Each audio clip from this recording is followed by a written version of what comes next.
नमस्कार, वंदे मातरम। दोस्तों, स्वागत है आप सबका सैनिक पाठशाला में। दोस्तों, मेरा काम है आप सबको ऐसी जानकारी देना जिससे आपका फायदा हो सके, या तो फिर यूं कहूं तो आप अपने होने वाले नुकसान से बच सकें।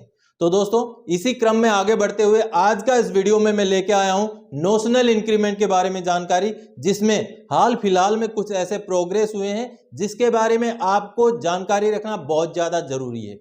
तो दोस्तों, चलिए आगे बढ़ते हैं। जैसे मैंने बोर्ड पे लिख रखा है, आप देख पा रहे हैं, नोशनल इंक्रीमेंट को लेकर के पेंशन मंत्रालय, वित्त मंत्रालय को चिट्ठी। जी हां दोस्तों, अब किसने लिखी है चिट्ठी, ये नोशनल इंक्रीमेंट है क्या, इससे आपको क्या फायदा होगा, सारी बातें इस वीडियो में आगे जानेंगे। तो दोस्तों, चलिए आगे बढ़ते हैं। नोशनल इंक्रीमेंट में कैसे फायदा। दोस्तों, नोशनल इंक्रीमेंट में जिसको लागू है उन पेंशनर का एक इंक्रीमेंट का फायदा होता है, यानी कि जब वो सर्विस में रहे होंगे उस समय में उनको एक इंक्रीमेंट मिलता, तो जितना फायदा उनको मिलता उतना फायदा मिलेगा और उसका ठीक आधा पेंशन में जुड़ेगा। तो अगर हम बात करें आज के डेट में पेंशनर के हिसाब से, अगर मैं बात करूं तो फैमिली पेंशनर के पेंशन में 500 से लेकर के 3000 रुपए तक का फायदा हर महीने हो सकता है, अगर नोशनल इंक्रीमेंट किसी पेंशनर को मिले तो। अगर यही आंकड़ा में डिसेबिलिटी पेंशनर या सर्विस पेंशनर की बात करूं तो हर पेंशनर को 1000 से लेकर 7000 तक का हर महीने का फायदा हो सकता है, अगर उनको नोशनल इंक्रीमेंट मिले तो। आगे वीडियो में बताऊंगा दोस्तों कि किनको नोशनल इंक्रीमेंट लागू है और मिल सकता है, क्योंकि इसमें कोर्ट के भी आदेश हैं और कई सारे ऐसे रूल हैं जो आगे हम जानेंगे इस वीडियो में। चलिए दोस्तों, आगे बढ़ते हैं। इसमें मिलता है जीवन भर के लिए एक इंक्रीमेंट का फायदा, यानी कि आपको अगर नोशनल इंक्रीमेंट का फायदा मिले तो लाइफ टाइम के लिए आपको एक इंक्रीमेंट का फायदा, यानी कि लगभग इतने से लेके इतना तक फैमिली पेंशनर का और 1000 से लेके 7000 रुपए तक एक सर्विस पेंशनर या डिसेबिलिटी पेंशनर का हर महीने का फायदा हो सकता है। अब दोस्तों, आपको दस्तावेज दिखाता हूं, कुछ डॉक्यूमेंट्स जो रिसेंटली इसके ऊपर आए हैं उन डॉक्यूमेंट्स को दिखाता हूं दोस्तों। जो डॉक्यूमेंट्स ऑनरेबल सुप्रीम कोर्ट का ऑर्डर है एक, जो कि 11 अप्रैल 2023 का ऑर्डर है इस विषय को लेकर के, नोशनल इंक्रीमेंट को लेकर के, उसको भी दिखाऊंगा। और एक लेटर जारी किया गया है, किसने जारी किया, किसको जारी किया, सारा डिटेल्स इसमें जानेंगे। और दोस्तों, सीपी ग्राम्स में एक पेंशनर ने, एक डिफेंस पेंशनर ने नोशनल इंक्रीमेंट को लेकर के ग्रीवेंस डाला था, उसका भी जवाब उनको मिला है, उसके बारे में भी आपको बताऊंगा। तो चलिए ये तीनों डॉक्यूमेंट पहले देख लेते हैं। दोस्तों, माननीय सुप्रीम कोर्ट का ये ऑर्डर है जो आप देख पा रहे हैं, जो 11 अप्रैल 2023 का नोशनल इंक्रीमेंट के ऊपर ये ऑर्डर है दोस्तों। जजमेंट जैसे आप देख पा रहे हैं, ये high court of Karnataka at Bengaluru का रिट पिटीशन के ऊपर ये आदेश दिया गया है, यानी कि माननीय हाई कोर्ट कर्नाटका ने ऑलरेडी ये आदेश दे दिया था कि नोशनल इंक्रीमेंट दिया जाए जो एम्प्लॉयज़ हैं उनको, जो पिटिशनर हैं उनको। लेकिन उसके खिलाफ जो सरकारी पक्ष है, जो KPTCL है, वो गई थी सुप्रीम कोर्ट, जिसमें माननीय सुप्रीम कोर्ट में सुनवाई हुई और माननीय सुप्रीम कोर्ट ने अपीलेंट के फेवर में जो फैसला सुनाया। अब आदेश का जो जजमेंट का जो लाइन है वो आपको सुनाता हूं, 7 number paragraph. In view of the above and for the reasons stated above, the divisional bench of the high court has rightly directed the appellants to grant 1 annual increment which the original writ petitioner earned on the last day of their service for rendering their services preceding 1 year from the date of retirement with good behaviour and efficiently. यानी कि माननीय high court, जो Karnataka high court का आदेश बिल्कुल सही है, उनसे हम इत्तेफाक रखते हैं, जिन्होंने 1 साल पूरा सर्विस करने के लिए अच्छा बिहेवियर और बिल्कुल एफिशिएंसी के साथ सर्विस करने के लिए उनको, जो पिटिशनर को जो एक इंक्रीमेंट देने के लिए आदेश दिया था दिल्ली हाईकोर्ट, जो कर्नाटका हाईकोर्ट का डिविजनल बेंच ने, उससे हम इत्तेफाक रखते हैं। We are in complete agreement with the view taken by the divisional bench of the high court, यानी कि हम बिल्कुल एग्री करते हैं, कंप्लीटली एग्री करते हैं जो डिविजनल बेंच हाई कोर्ट का है, जिन्होंने ये आदेश दिया था, जिनका ये व्यू है। Under the circumstances, the present appeal deserves to be dismissed and is accordingly dismissed, यानी कि इन विषयों को मद्देनजर रखते हुए जो सरकारी पक्ष का जो अपील है उसको जो है डिसमिस किया जाना चाहिए और डिसमिस किया जाता है। आगे दोस्तों, ये भारतीय प्रतिरक्षा मजदूर संघ द्वारा लिखा गया लेटर आप देख पा रहे हैं। जो कि आप देख रहे हैं सेक्रेटरी डीओपीटी और special secretary department of expenditure को लिखा गया है मिनिस्ट्री ऑफ फाइनेंस। 18 अप्रैल 2023 का ये लेटर है। जो सब्जेक्ट आप देख पा रहे हैं जो दोस्तों बहुत इंपॉर्टेंट है, granting of annual increment on retirement, notional extension of supreme court verdict in favour of similarly placed non petitioner employees. यानी कि जो माननीय कोर्ट का जो आदेश आपने देखा, जिसको मैं डिस्क्रिप्शन बॉक्स में उसका लिंक भी डाल दूंगा दोस्तों, उसको डाउनलोड करके आप पढ़ लेना पूरा आदेश को।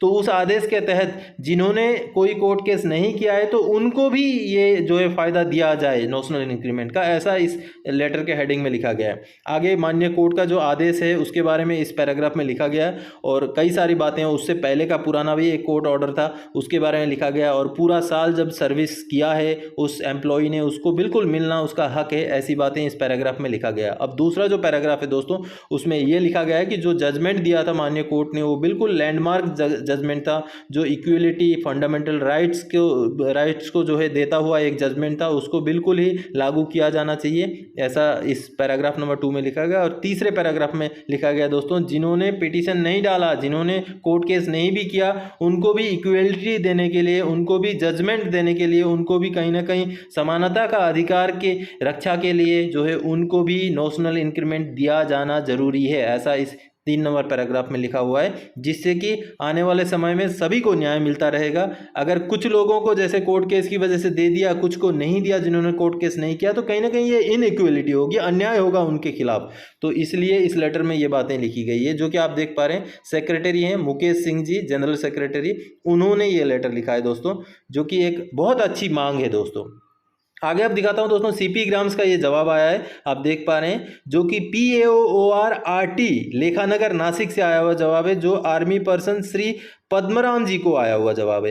अब यहाँ पर उन्होंने ग्रीवेंस डाला था सीपी ग्राम्स में कि मुझे नेशनल इंक्रीमेंट मिलना चाहिए, जिसका जवाब जो आया आप देख पा रहे हैं, as the PBOR has been discharge on 31 March 1998 and as per the government policy individual is not entitled to draw increment which is due on 1 April 98। यानी कि उनके रिटायरमेंट होने के ठीक एक दिन बाद उनको इंक्रीमेंट लगना था, ये मान रहा है POR, लेकिन उनको लागू नहीं है क्योंकि गवर्नमेंट का ऐसा रूलिंग नहीं है, ऐसा इसमें बोला गया है। तो अभी माननीय कोर्ट का आदेश सब कुछ लगा करके इन पेंशनर को दोबारा से इस चीज को अप्लाई करना चाहिए और इसके लिए लड़ाई लड़नी चाहिए। तो दोस्तों आप सबने अभी देखा कि इस विषय के ऊपर माननीय सुप्रीम कोर्ट ने क्लियर आदेश दिया है कि नेशनल इंक्रीमेंट जिनको भी लागू है उनको दिया जाए। यानी कि जो भी पेंशनर अपने इंक्रीमेंट लगने से एक दिन पहले अगर रिटायर हो रहे हैं, मान लीजिए आपको 1 जुलाई को अगर इंक्रीमेंट लगना है, आप अगर 30 जून को रिटायर होते हैं या तो फिर आपको 1 जनवरी को इंक्रीमेंट लगना है और आप अगर 31 दिसंबर को रिटायर होते हैं,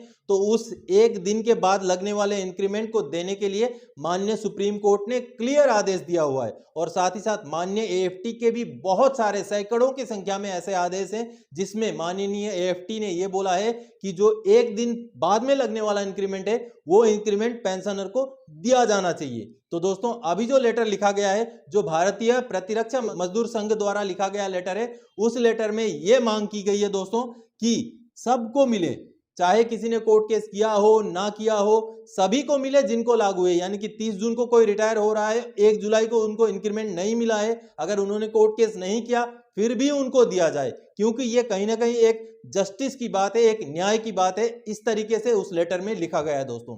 आगे दोस्तों आप सबको इस नेशनल इंक्रीमेंट को पाने के लिए क्या करना है मैं बताता हूं। अगर आपको नेशनल इंक्रीमेंट यानी कि 30 जून को आप रिटायर हो गए, 31 दिसंबर को आप रिटायर हो गए, या तो जिस दिन आपका इंक्रीमेंट लगना है उससे ठीक एक दिन पहले अगर आप रिटायर हो रहे हैं, तो आपको इंक्रीमेंट मिलना चाहिए। यह माननीय कोर्टों का ऑर्डर है। लेकिन अगर आपको नहीं मिलता है तो आपको क्या करना चाहिए, आपको माननीय सुप्रीम कोर्ट का जो ऑर्डर है, जो कॉपी है, उसको लगा करके अपने जो डिफेंस पेंशनर है PCDA में या अपने रिकॉर्ड ऑफिस में जरूर अप्लाई करें। जैसे कि ये जो आपको मैंने दिखाया कि पद्मराम जी ने जो अप्लाई किया था, उन्होंने कोर्ट ऑर्डर नहीं लगाया था, तो उनको जवाब ये मिला कि उनको गवर्नमेंट पॉलिसी के हिसाब से लागू नहीं है। लेकिन जब माननीय कोर्ट का वो आदेश लगाएंगे, उनको मैंने कई सारे AFT के ऑर्डर का कॉपी भी भेजा हुआ है, माननीय सुप्रीम कोर्ट का ऑर्डर का कॉपी भी भेजा हुआ। अब ये सारे कॉपी लगा करके जब वो अपना केस दोबारा से प्रोजेक्ट करेंगे तो केस में कहीं ना कहीं दम होगा और इस केस को वहां पर कहीं ना कहीं छानबीन की जाएगी, वहां पर जरूर इस केस के ऊपर बातचीत चलेगी और गवर्नमेंट के ऊपर भी ये प्रेशर बनेगा कि हाँ, अगर ऐसे कोर्ट केसेस में अगर डिसीजंस मिले हैं कि पेंशनर के हक में आए हैं, तो जो भी पेंशनर इसमें कोर्ट केस नहीं करते तो उनको भी ये नोशनल इंक्रीमेंट दिया जाना चाहिए, ऐसा एक माहौल बनेगा। तो दोस्तों, आगे अगर कोर्ट केस का कॉपी लगा करके आप करते हैं फिर भी नहीं होता है, तो हक के लिए आपको लड़ाई लड़नी पड़ेगी, क्योंकि आपको मिलना है फायदा, पेंशन में बढ़ोतरी आपको मिलना है। तो आपको अगर जरूरत पड़े तो माननीय एएफटी तक भी आप चले जाएं, क्योंकि ये नोशनल इंक्रीमेंट बिल्कुल हक है हमारा।